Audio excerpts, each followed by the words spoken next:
High school inter दोनों का? अच्छा ये कह रही हो। इनको कोई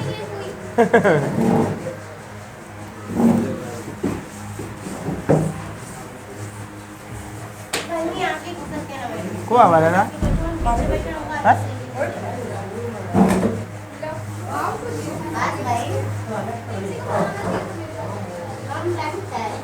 देखो, अशांति का सहयोग दो और क्लास चलने दो।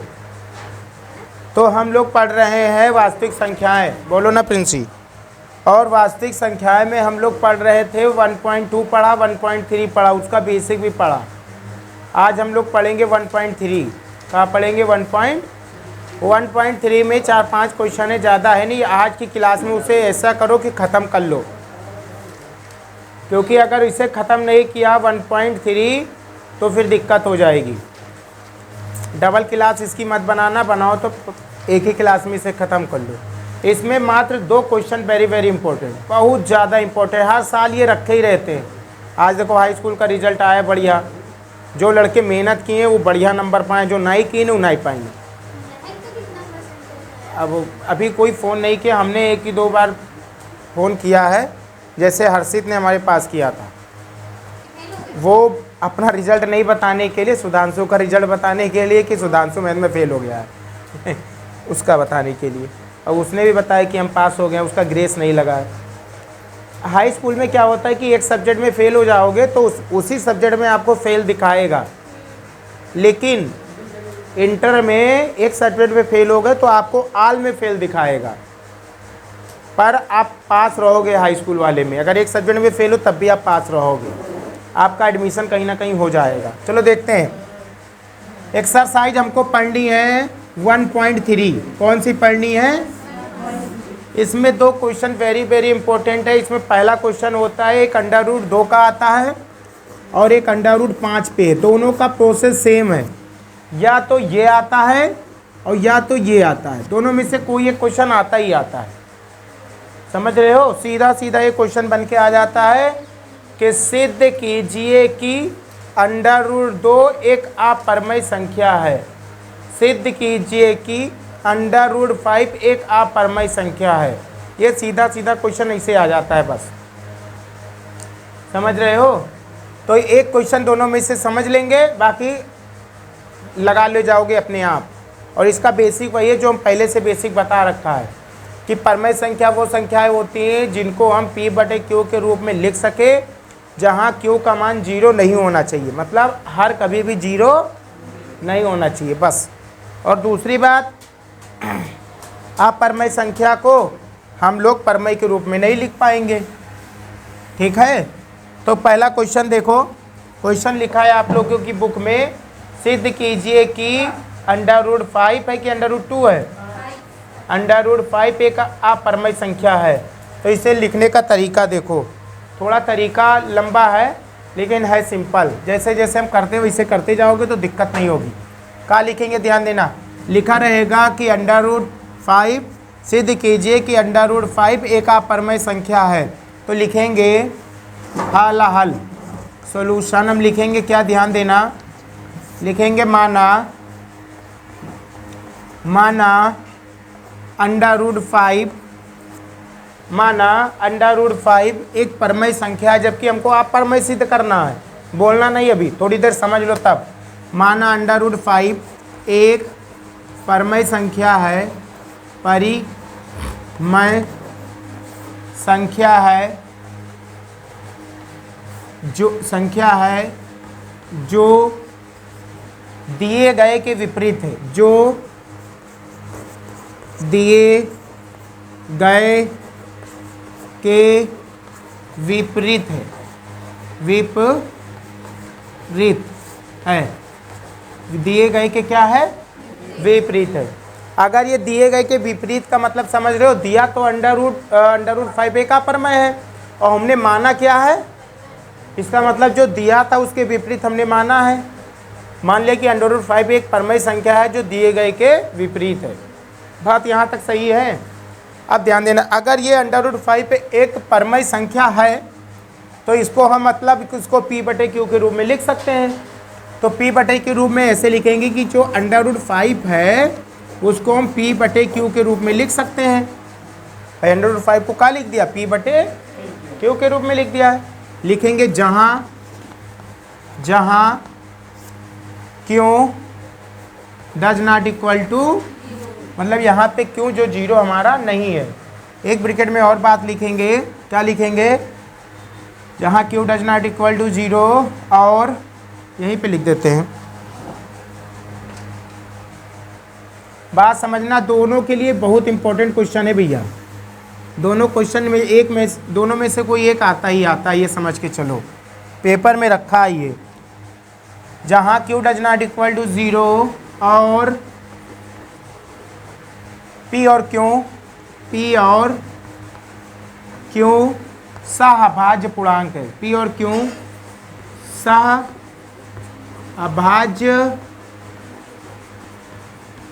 पूर्णांक है।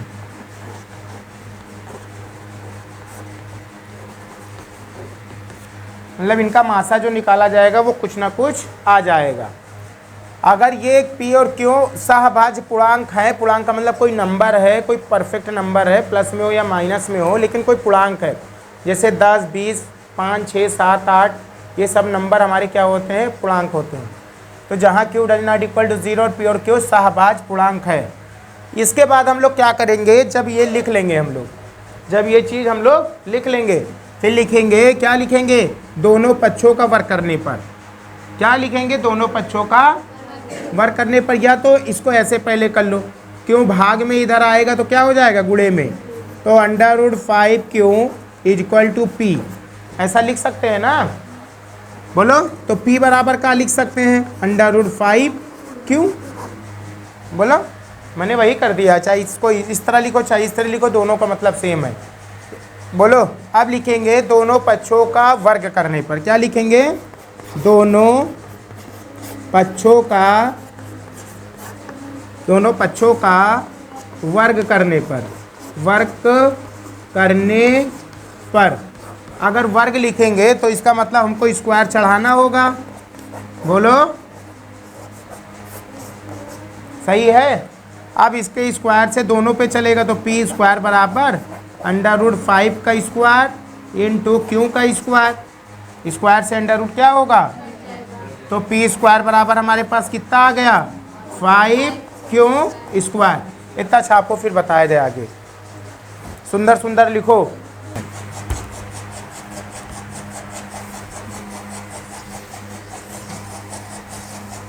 अब ध्यान देने वाली बात ये है कि हमारे पास बचा क्या, हमारे पास बचा है p स्क्वायर बराबर 5q स्क्वायर।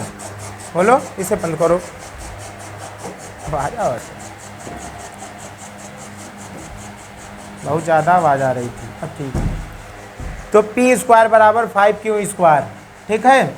अगर हम लोग, अच्छा ध्यान देना, जैसे लिखा हो, जैसे मान लो लिखा हो 25, मान लो 25 लिखो तो 5 से कट जाएगा ना, ये 5 अगर इसके नीचे ले आए तो 5 इससे कटेगा, नहीं कटेगा, बिल्कुल कटेगा। 25। अच्छा, अगर 5 लिखा हो तब भी क्या करेगा, 5 एकन्नम 5। इसका मतलब 25 किसका वर्ग है, 5 का, और नीचे क्या लिखा है, 5 लिखा है।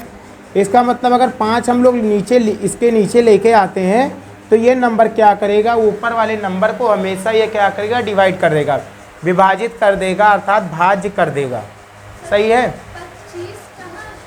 25 है, नहीं मानो कि जैसे p की जगह 25 हो, 35 हो, ऐसे नंबर होगा तो ये 5 क्या करेगा, डिवाइड कर देगा।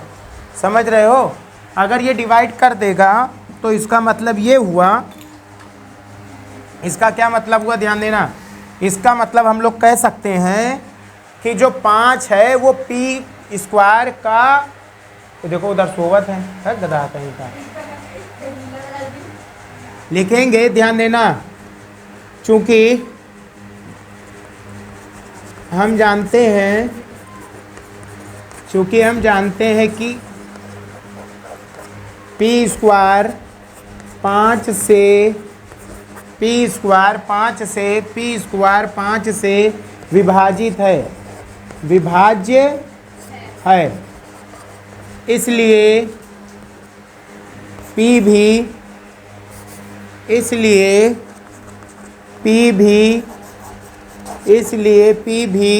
5 से विभाजित होगा। बोलो, अगर ये पी स्क्वायर 5 से विभाजित है, भाज्य है, तो P भी 5 से विभाजित होगा। बात सही है। अगर ये 5 से विभाजित है तो यहाँ तक हमारी बात समझ में आई है। इसके बाद सेकंड प्रोसेस ये चलता है। अब P बराबर 5, इसको समीकरण 1 दे देना। P बराबर 5m, जब √2 होगा तो यहाँ 2 आ जाएगा, यहाँ 2 लिख लेना। इसके बाद प्रोसेस यही है, जैसे चलेगा यही प्रोसेस है। P बराबर 5m समीकरण 1 में रखने पर, समीकरण पुनः माना। अब ये कहोगे नए शब्द आप पता नहीं कहाँ से ले आते हो। अभी यम नहीं था, यमो ले आए हो। खाली √5 बोला था, √5 से अब P क्यों ले आए हो, M भी ले आ रहे हो। ऐसा ही है, इसी तरह आप लगाओगे। P बराबर 5m समीकरण 1 में रखने पर, अगर समीकरण 1 में रखा जाए तो P बराबर 5m उठा के रखो, जहाँ जहाँ P दिखे वहाँ 5m रख दो। तो भाई ये इसी के पास है, तो 5m का whole square equal to 5q square. सही है। 5 भाई स्क्वायर दोनों पे है, 5 पे भी है और m पे भी है। तो जब 5 पे आएगा तो 5 का क्या कर लेगा ये, और m का स्क्वायर हो जाएगा, बराबर ये कितना हो जाएगा 5q स्क्वायर। क्या हो जाएगा 5q स्क्वायर। ध्यान देना, 5 कम 5 पचहम, तो क्या बचा 5m स्क्वायर बराबर q स्क्वायर। क्या बचा। अच्छा, हमने शुरुआत में क्या माना था, P Q को ही माना था ना। तो एक बार P लिखा, P स्क्वायर 5 से विभाजित है, तब P भी 5 से विभाजित है, इतना लिखो, फिर आगे कहानी फिर बताया जाए। अभी घबराना नहीं। सर लेकिन M की जगह पे कुछ और भी मान। हाँ, M की जगह P Q छोड़कर, P Q जो मान लिया है उसको छोड़कर अब A B C D कुछ भी मानो, अल्फा बीटा गामा कुछ भी मानो। रौनक, तो हमने कहा लिखा, चूँकि हम जानते हैं कि P स्क्वायर 5 से विभाज्य है, P भी 5 से क्या होगा। तब अब माना, पुनः मान लिया, क्योंकि एक बार मान रखा था, अब दोबारा मान लिया कि P बराबर 5m समीकरण 1 में रखने पर, समीकरण 1 में रखा तो P की जगह हमने 5m रखा, बराबर 5q से हमने कुछ नहीं बोला। फिर दोनों पक्षों में अगर कटने वाला नंबर हो तो आप काट सकते हो, या तो इसको नीचे ले आओ तब काट लो, या दोनों पे इसी तरह काट लो, कोनो फ़र्क नहीं पड़ता। 5 कम 5 पचास 25, क्यों स्क्वायर बराबर 5m स्क्वायर। यहाँ तक तो कहानी समझ में आई है। अब आगे देखो, अब आगे कहानी सिंपल है। अब कहानी आगे सिंपल है। देखो हमारे पास क्या बचा है,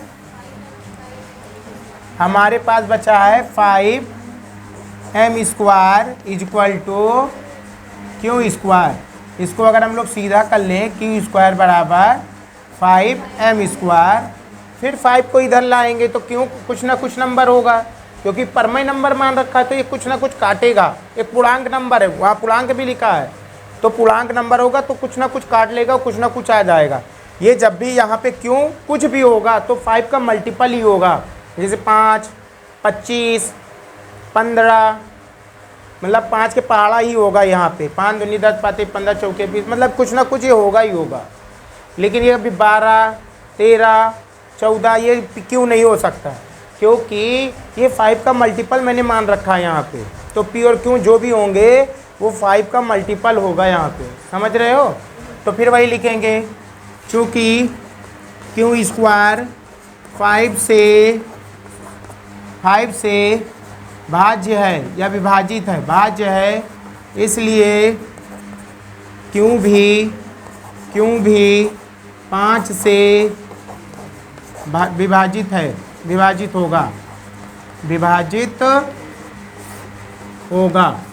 अगर ये 5 से विभाजित होगा तो दोनों बात सही है, दोनों बात सही, वहाँ भी बात सही थी, यहाँ भी बात सही है। इसका मतलब ये हुआ कि क्यू स्क्वायर 5 से विभाज्य है तो क्यू भी 5 से विभाजित होगा। तो अब क्या होगा, इसका मतलब ये कह सकते हैं कि जो हमारे पास 5 नंबर है 5, तो 5 जो है तो परमय है, जबकि √5 क्या है, अपरमय है। तो परमय और परमय का कभी भी क्या हो सकता है, परमय और अपरमय कभी आपस में कट नहीं सकते, समझ रहे हो, क्योंकि वो अपरमय है, परमय है तो नहीं कट सकता। तो लिखेंगे, अब हम कह सकते हैं, हम कह सकते हैं कि अब हम कह सकते हैं कि √5 एक परमय संख्या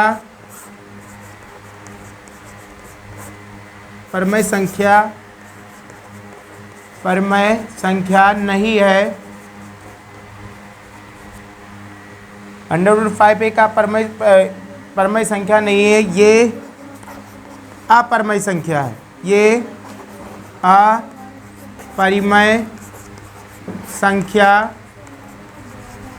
अपरमय संख्या है। इसलिए यह हमारी कल्पना गलत है। इसलिए यह हमारी कल्पना गलत है। हमारी कल्पना क्या है, और यही हमारा फाइनल आंसर। क्या, हाँ, यही रूल है, यही करना ही पड़ेगा तुमको।